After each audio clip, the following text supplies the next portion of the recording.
ఈరోజు విజయవాడ సీనియర్ నాయకులు BJP senior నాయకులు మనతో ఉన్నారు. ఓబీసీ మోర్చా రాష్ట్ర కోశాధికారి గారు బిఎస్కే పట్నాయక్ గారు. సార్ ఈరోజు విజయవాడలో మన పశ్చిమ నియోజకవర్గం సంబంధించి అభ్యర్థి మన సుజనా చౌదరి గారిని అభ్యర్థిని ప్రకటించారు. సుజనా చౌదరి గారి గురించి లోకల్ కాదని చెప్పేసి ప్రజల దగ్గర వైసీపీ వాళ్ళు ప్రచారం చేస్తున్నారు గడప గడప కార్యక్రమంలో. దీనిపైన మీరు ఏ రకంగా సుజనా చౌదరి గారు లోకల్ నాన్ లోకల్ కాదా అనే దాని మీద మీరు వివరం. ఇది చాలా తప్పుడు ప్రచారం అండి. సుజనా చౌదరి గారు చదువుకున్నది ఇక్కడే. సుజనా చౌదరి గారు ఈరోజు భారతీయ జనతా పార్టీలో ఉంటూ వారు విజయవాడలోనే నివాసం ఉన్నారు. వారి సొంత బిల్డింగు విజయవాడలో ఉంది. చుట్టుపక్కల ప్రాంతాల్లో అందరితో వ్యాపారస్తులతో మంచి సంబంధాలు కలిగిన మంచి వ్యక్తి. వ్యాపార రీత్యా ఊర్లు వెళ్ళడం, ఒక భారతీయ జనతా పార్టీ నాయకుడిగా ఒక అంతకుముందు తెలుగుదేశం పార్టీలో పనిచేసినప్పుడు కూడా వారి యొక్క కీలక పాత్ర పోషించినటువంటి గొప్ప వ్యక్తి సుజనా చౌదరి గారు. సుజనా చౌదరి గారి గురించి చాలా తక్కువ మాట్లాడుతున్నారు. వారు ఎక్కడున్నా వారు సుజనా ఫౌండేషన్ ద్వారా అనేక మంది విద్యార్థులను ట్రైనింగ్ పొందడమే కాకుండా రైతాంగానికి కావాల్సిన సదుపాయాలు, అనేక ట్రస్ట్ కార్యక్రమాలు విజయవాడ చుట్టుపక్కల ప్రాంతాలు అన్ని చోట్ల వారు నిర్వహించడం జరిగింది. వారు చేస్తున్నటువంటి సేవా కార్యక్రమాలు లక్షలాది రూపాయలు ఖర్చు పెట్టి ఏరియాలో సర్వీస్ కార్యక్రమాలు చేస్తున్నారు. వారు సుజనా ఫౌండేషన్ కాకుండా అనేక మంది ఈరోజు భారతీయ జనతా పార్టీలో లీడర్స్ నరేంద్ర మోడీ గారు కానీ, అమిత్ షా గారు కానీ, నడ్డా గారి దగ్గరికి కానీ డైరెక్ట్గా వెళ్ళి మాట్లాడి మన సమస్యలు తెచ్చుకునేవారు. వారి డబ్బు గురించి ఆలోచించే వ్యక్తి కాదు. ఆ డబ్బు ఎంత డబ్బు కావాలన్నా పశ్చిమ నియోజకవర్గం ఈరోజు అణగారికైన డివిజన్గా ఉంది. ఆ డివిజన్ నియోజకవర్గాన్ని పూర్తి స్థాయిలో వారి యొక్క నేతృత్వంలో ఈ పశ్చిమ నియోజకవర్గం అభివృద్ధి చెందడం ఖాయం అని చెప్పి సందర్భంగా తెలియజేస్తున్నాం. వారు విజయవాడలోనే నివాసం ఉంటున్నారు. వారు అప్పుడప్పుడు వెళ్ళి రావడం అవి కామన్. బిజినెస్ పరంగా వారు చేస్తున్న బిజినెస్ పెద్ద బిజినెస్లు కాబట్టి అటు ఇటు వెళ్ళి రావడం కామన్.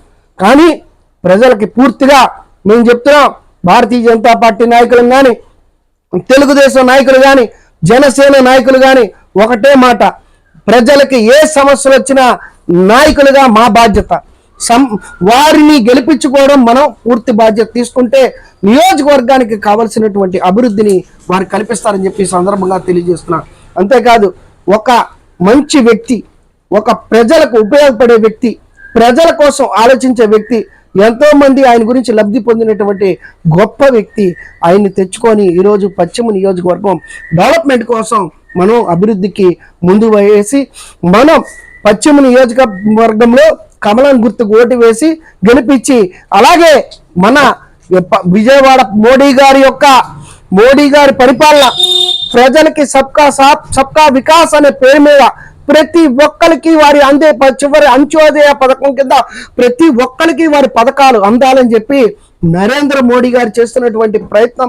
ఈరోజు దేశంలో నరేంద్ర మోడీ గారు ప్రపంచవ్యాప్తంగా ఒక గొప్ప నాయకుడయ్యాడు.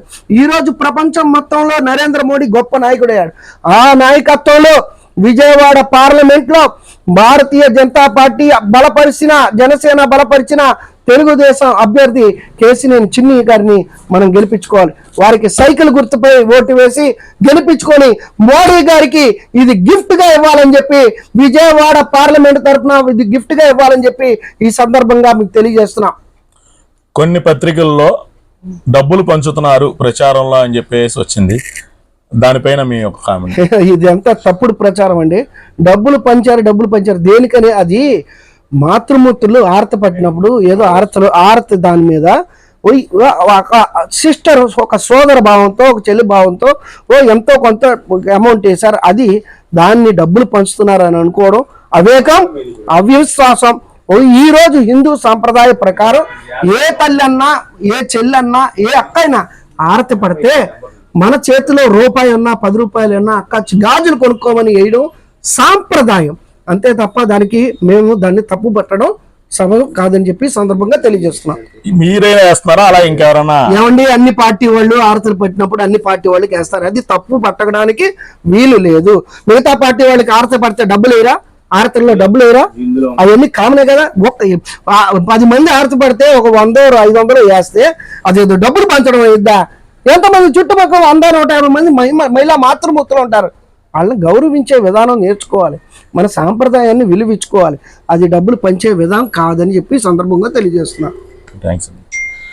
ఇదండి మన బిఎస్కే పట్నాయక్ గారు ఈరోజు మంచి సుజనా చౌదరి గారి గురించి మంచి విషయాన్ని ప్రజలకి, పశ్చిమ నియోజకవర్గ ప్రజలకి తెలిసే విధంగా ఈరోజు ఆయన మన ఛానల్ 18తో మానేపల్లి మల్లికార్జునతో కూర్చొని ప్రజలకి తెలియడానికి మంచి